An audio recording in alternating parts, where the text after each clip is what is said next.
Bismillahirrahmanirrahim. Assalamualaikum warahmatullahi wabarakatuh. Waalaikumsalam warahmatullahi wabarakatuh. Alhamdulillahirabbil alamin.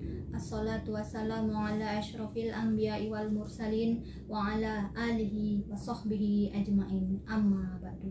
Para pendengar radio Osela 95,4 FM dimanapun berada, pada sore hari ini menjelang berbuka puasa, masih dalam acara kita yaitu Ramadan bersama penyuluh agama Islam. Dengan saya Romadona sebagai moderator atau mandu acara, dan sudah bersama kita narasumber dari penyuluh agama Islam Kecamatan Muara II yaitu Ustazah Supriyati. Namun sebelumnya Ustazah, kita sapa dulu para pendengar radio Osela dan sahabat FB penyuluh agama Islam Muara II. Selamat sore, selamat menanti waktu berbuka puasa. Mari kita sama-sama menyimak materi yang akan disampaikan oleh Ustazah Supriyati. Bagi yang ingin mengajukan pertanyaan, silakan tulis di kolom komentar FB Penyuluh Agama Islam Muara II. Baik Ustazah,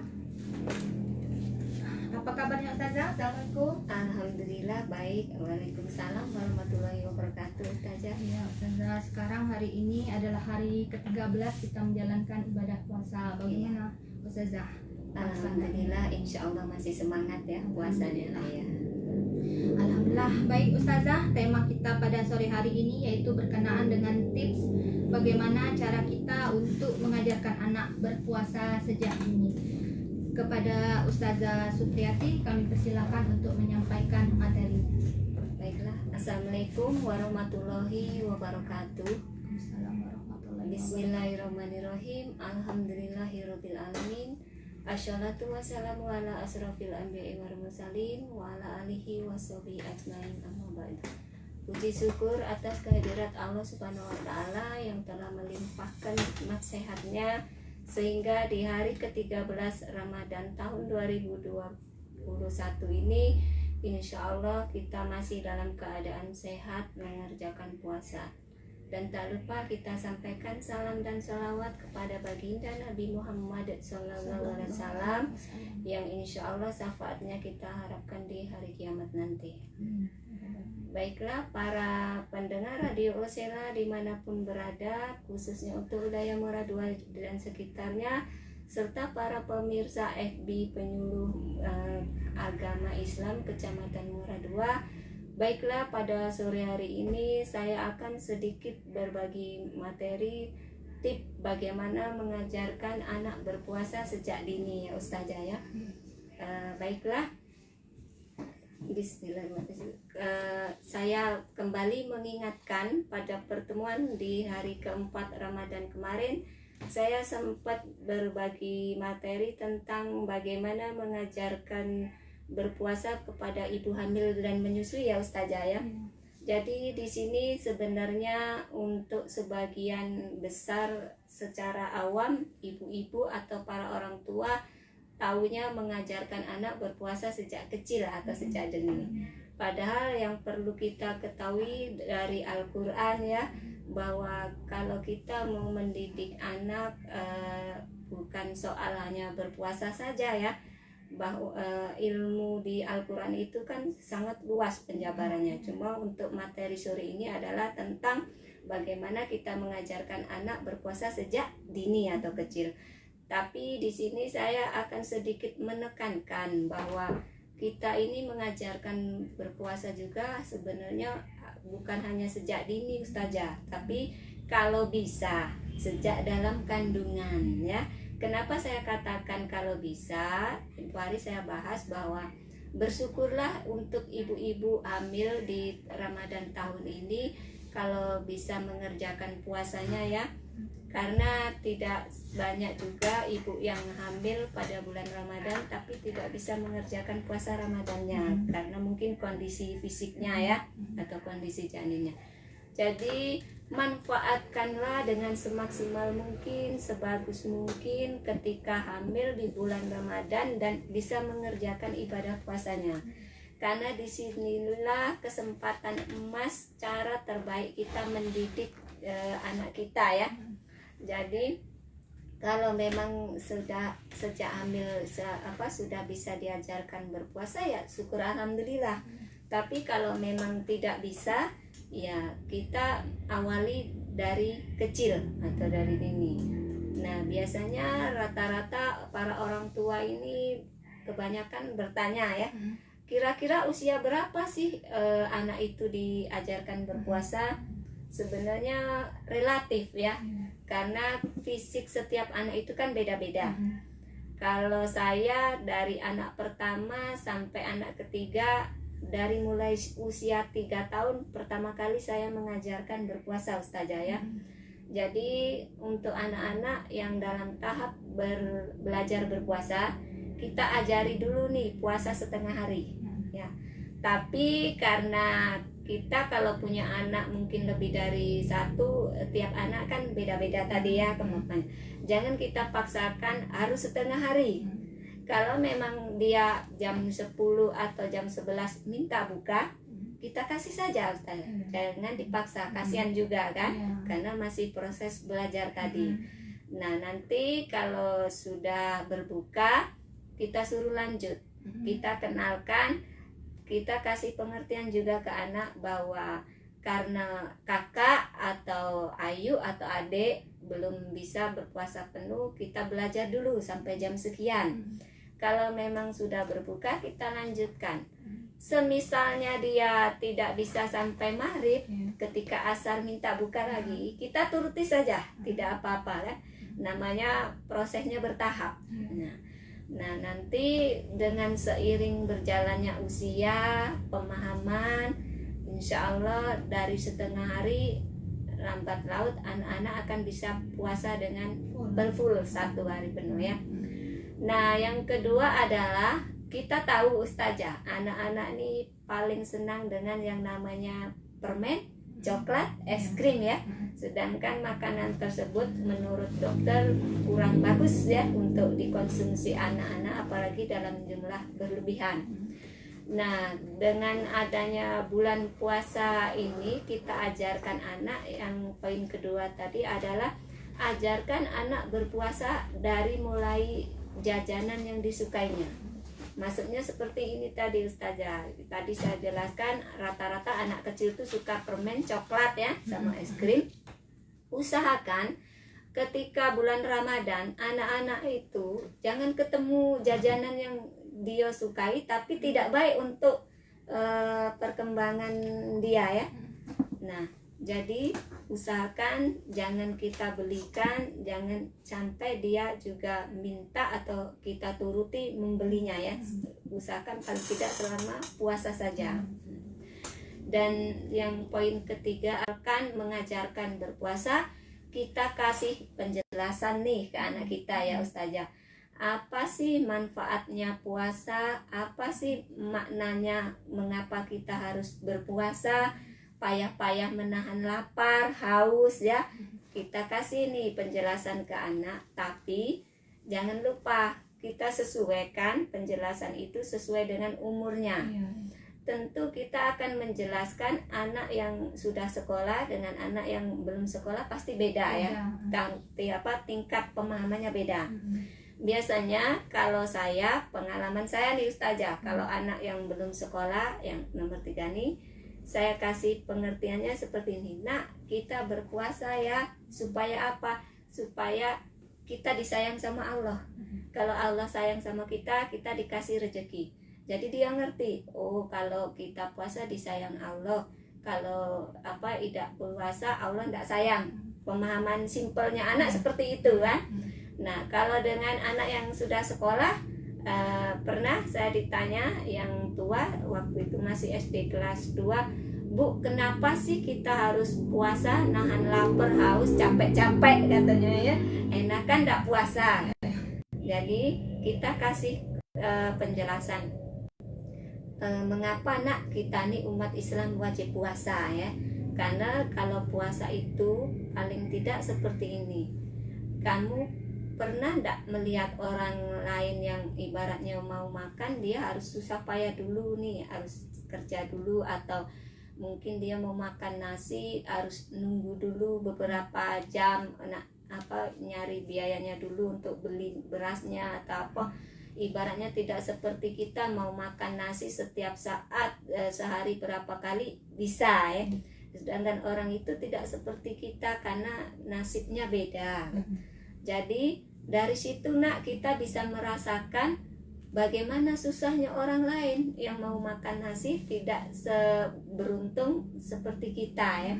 Itu salah satu kita mengapa dianjurkan berpuasa. Maka kita bisa ikut merasakan orang yang miskin atau susah mendapatkan nasi, bagaimana mereka nahan lapar. Jadi kita tahu rasanya lapar nak. Nah, yang kedua kita juga jelaskan manfaatnya berpuasa ya. Selain kita jelaskan dari maknanya puasa bahwa manfaatnya sangat banyak nak dengan berpuasa, karena tadi kita sudah merasakan bagaimana rasanya nahan lapar. Orang miskin sudah terbiasa mereka nahan lapar, kalau kita mungkin jarang katanya. Jadi kita akan tumbuh rasa kasihan, belas kasih dengan orang lain, maka kita akan timbul rasa suka berbagi kepada teman, pada orang yang lebih membutuhkan dari kita. Terus kita jelaskan nilai-nilai pahala di bulan Ramadan, apalagi kalau kita yang menjalankannya dalam kondisi puasa ya. Kita jelaskan bahwa amalan ketika kita melaksanakan menjalankan ibadah puasa nak, itu pahalanya berlipat ganda, lebih dari bulan-bulan biasanya. Kalau misalnya kita biasanya berbuat baik, sedekah, pahalanya di luar Ramadan itu cuma 1 misalnya. Pada saat kita berpuasa di bulan Ramadan kita bersedekah, maka nilai pahalanya lebih dari 1 nak. Dilipat gandakan. Iya, dilipat gandakan. Jadi kita kasih penjelasan, kasih pengertian yang bisa mereka tangkap. Dari situ tujuannya untuk apa? Supaya anak itu semangat dalam mengerjakan puasanya ya. Dan poin ketiganya adalah kita mengajarkan anak itu berpuasa supaya semangat ketika berbuka atau pas sahur. Kita siapkan nih menu kesukaan dia, tapi menu yang menyehatkan dan baik untuk anak-anak. Jangan yang seperti di poin kedua tadi saya katakan, jajanan yang disukai tapi tidak baik ya. Kalau kita siapkan di berbuka, mungkin selain kurma, anak nih hobinya buah jeruk atau buah apel ya. Walaupun cuma sebiji, kita sediakan supaya anak tuh setiap menjalankan puasa dia semangat, nanti pas buka ada menu ini, kayak itu kan, senang. Atau kita tanya ketika mau berbuka menjelang sore, nak nanti kamu mau minta buka dengan apa ya. Nah, jadi semangat dia, kalau ibaratnya rasa semangat puasanya beda dengan adanya motivasi tadi ya. Nah, yang kelima kita buat acara ngabuburit yang mengasihkan. Biasanya mungkin sesekali kita ajak anak pas menjelang berbuka kurang berapa menit jalan-jalan dulu ya. Kita lihat-lihat suasana di luar. Nah, ketika kurang 5 menit baru diajak pulang ya. Nah, kalau enggak pas di rumah kita buat kumpul keluarga, kita buat permainan yang menyenangkan, mungkin dengan mendongeng atau berkisah tentang anak-anak Islami dengan kisah Nabi ya. Jadi ibaratnya buatlah ngabuburit itu seasik mungkin menunggu maghrib ya, seasik mungkin, jadi tidak terasa. Nah, yang keenam adalah jadikan kita sebagai orang tua contoh atau teladan untuk anak-anak nih. Jadi di hadis Nabi mengatakan bahwa anak itu lahir dalam keadaan bersih atau suci. Bagaimana anak itu mau jadi Majusi, Nasrani atau Yahudi, itu sebenarnya tergantung dari orang tuanya. Jadi disinilah kita peran orang tua ya, terutama ibu ya, karena kan ibu ini adalah madrasah pertama untuk anak-anak ya dalam pendidikan apapun, terutama untuk akidah dan akhlaknya ya, keimanannya dan sopan santunnya, bahwa ibu inilah pondasi pertama untuk anak-anak. Jadi bagaimana kita mencontohkan ke anak, walaupun karena kita nih seorang ibu, biasanya ada liburnya ya, kalau puasa pas kedatangan tamu.